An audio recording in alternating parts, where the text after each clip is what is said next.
Many people think that the best way to escape war is to dwell upon its horrors and to imprint them vividly upon the minds of the younger generation. You just saw me get an achievement. Welcome to Hearts of Iron 4, which I'll be playing for a while now because I feel like it. And I'll be talking a bit about the game as well, because I need to fill the video with some kind of content, don't I? Basically it's a game set in World War II where basically you micromanage a country and try to survive to the end of the war. And if you're some kind of insane tactical master genius, you could also go for the top placement at the end, but I mostly play it as a survival game, trying out different nations and doing silly things. In this playthrough I'm I don't know how to say that in English. Argentina? Well, I'm the Argentinian communist state. This isn't Argentine. I've conquered this. This is Sweden, believe it or not. Lies between Norway and Finland. This is Argentina.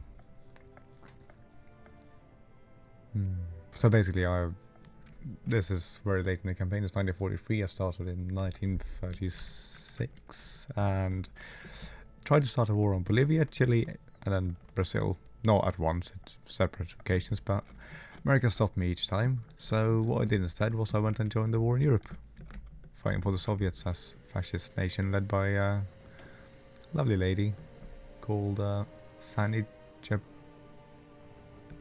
Jabkovsky. Sort of a Russian name for an Argentinian. I guess the communists did take sort of party names. What's this? Oh no. Well, basically, if you played out with Paradox RTS, this is pretty much the same. It's a grand campaign. You have you control very abstract bits of society. You can tell your people to build factories, for example. You use those factories to build other factories and refineries and stuff, and you train troops and armies, and well,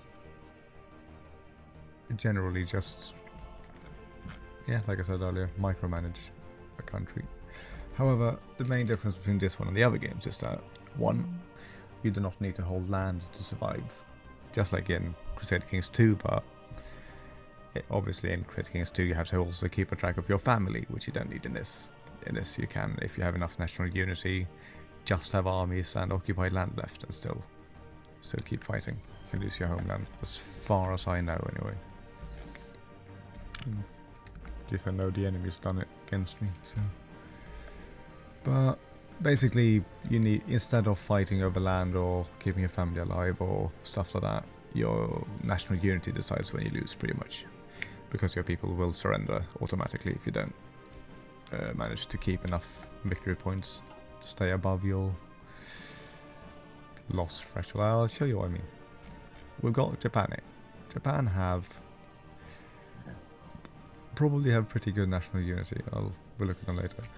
They're 0% towards capitulation, and they will capitulate when they have 10% or less in victory points. They've got 99% right now. Now if we click Japan and go to them, we'll notice that their national unity is 90%. So below that in victory points, and they lose.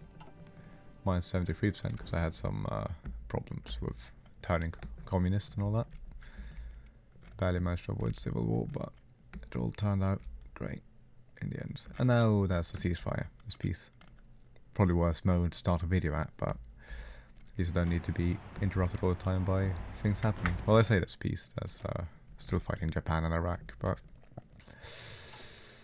in the greater scheme of things, it's not going to be a problem. Yeah. Hearts of Iron 4. Oh, what's this? Communist States of America want to send... Oh my god, did not... I forgot I was doing that. I was boosting party popularity. Oh, that's Amazing.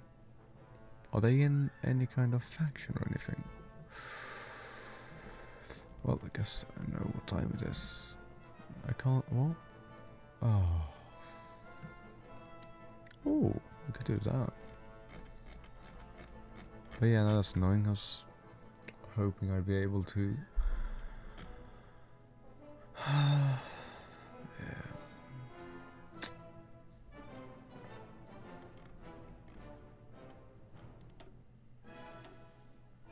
Where is Antalya? Is someone on the border, maybe? Is it in... Oh! Right, I could ask for bits of Turkey. That would actually be useful. Pretty sure they have decent production going on there. Only ask for a bit at a time or they'll get like pissy about it. What? That's just rude. These things up here are like little reminders that stuff's going on. It's telling me I don't have enough resources to build things. That's because I don't want to use my resources. Because to trade in this game, you give away civilian factories, or you set them to produce the goods that you trade, instead of building more factories or producing military equipment, which you assign factories to here. And depending on how your units are built up, you need different kinds of gear for them. Like, say for example, I were to add a medium tank destroyer to it, I'd have to start building medium tank destroyers, or this unit would have less material in the field, which would lower the like coherency or something, and who knows.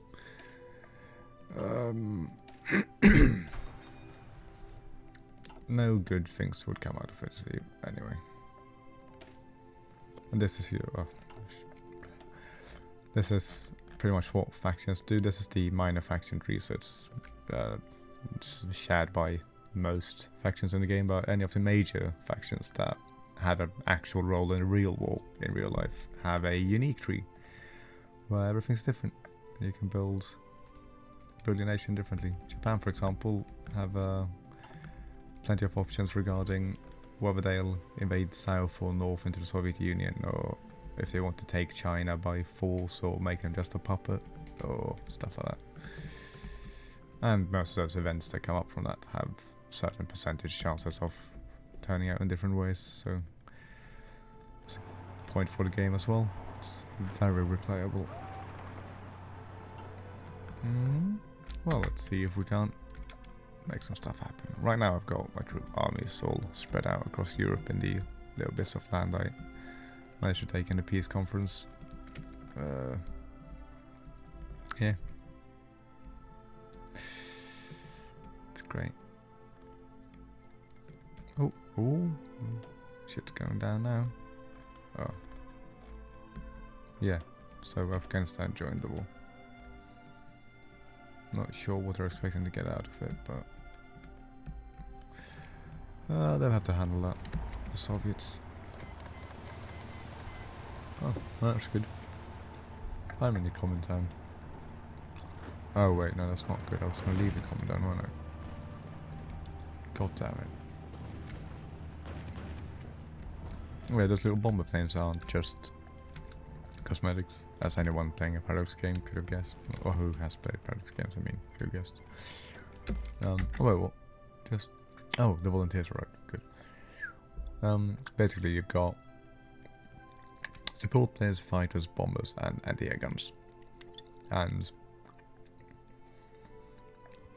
when you set them to be active on an area, let's see, I'll call some close out support. If you set them on an area, you can pick what missions they'll be on. Obviously, the more missions they have, the less time they will have to do each mission. So if you just set them to close air support, for example, they'll be joining the land fights. And if they have air superiority, you'll get a double bonus. You'll get a bonus for enemy air... No, they'll get a negative for enemy air superiority. And if I have air support from close air support fighters, I'll get an air support bonus as well. And the only way for the enemy to counter that is by putting in their own fighters and trying to counter the as priority. So if you hold the state and you've been building anti-air guns and filling it up with fighters, you're pretty much always going to have support. But if you're, let's say, playing as Britain and have the absolutely most ridiculous output of material, you could have 7,000 fighters by 1945 I was going to say, and then you can pretty much get air superiority wherever you want, as long as you have airports close enough. Airports, what's it called? It's a airbase, field, land, who knows. Basically I'll fill in some fighters here and see if they can go that far, and they can. Yay! They could go all the way there. I could have just put them here, but say that was an enemy land and I had that airbase, I could have moved across. Let's not forget that I have those there later. Oh well. If you made it this far into the video, you might be either just liking, watching and listening to me play the game, or you want to learn more about it. In which case you could always watch the draw. Why did he put them there?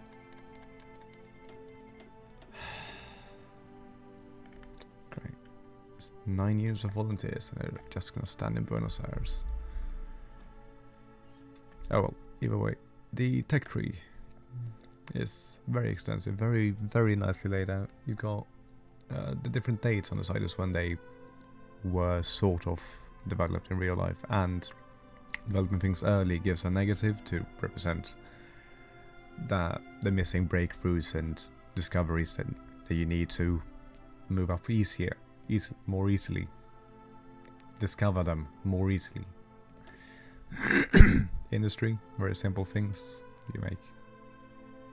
You can start doing them very early, as you see. It's just ends at 1943 because at that point you should really be focusing on military, unless you're playing some weird neutrality playthrough, which you can do.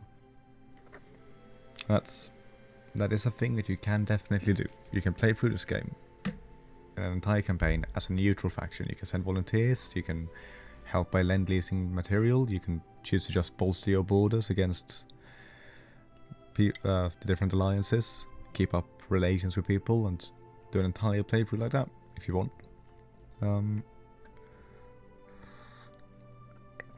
Sorry, just sipping some tea.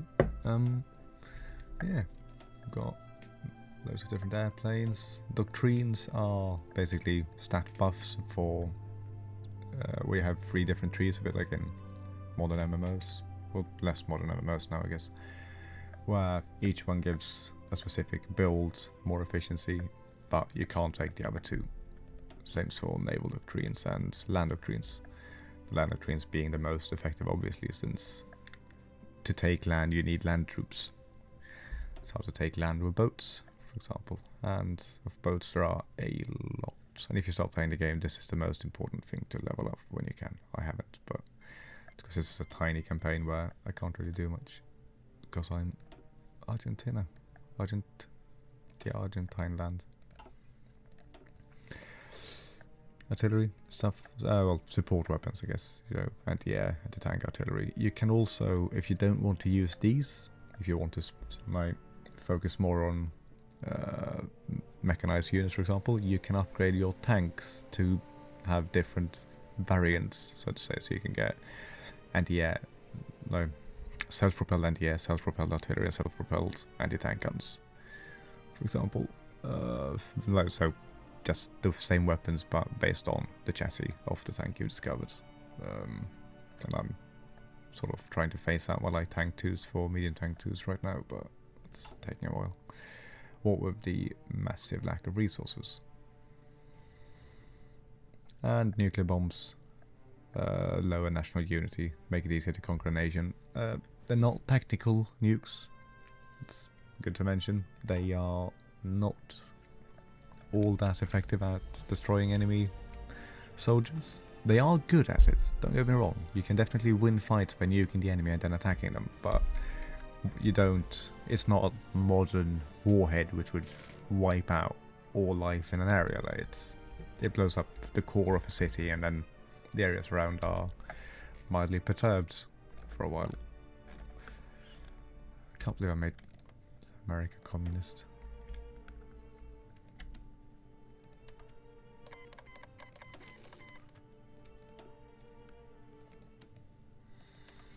It's beautiful. Anyway.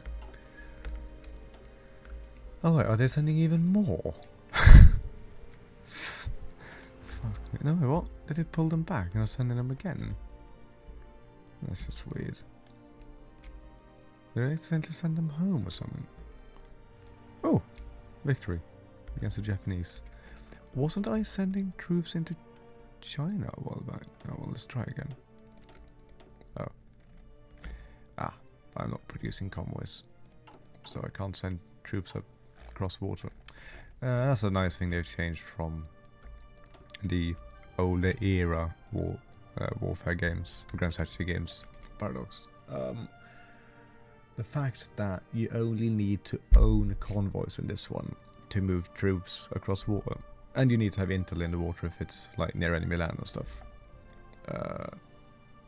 But it means that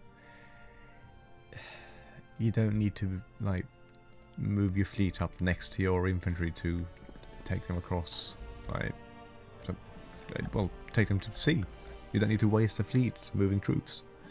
You can assign destroyers and, well, any boat, but preferably destroyers because they're the best at it, to defend convoys. But they then do that in the entire area. They don't just follow a bow around. Meaning they can also fight intruding enemies, but the like combat width and stuff will be different. Like you can see here, I've got fleets patrolling. I didn't know I had that many boats, I'll be honest. Crazy. Okay, everything happens at once as usual. And that's that. Well, thanks for watching. Might make another video if anyone's interested. Don't forget to like and subscribe, and I'll see you next time. Bye.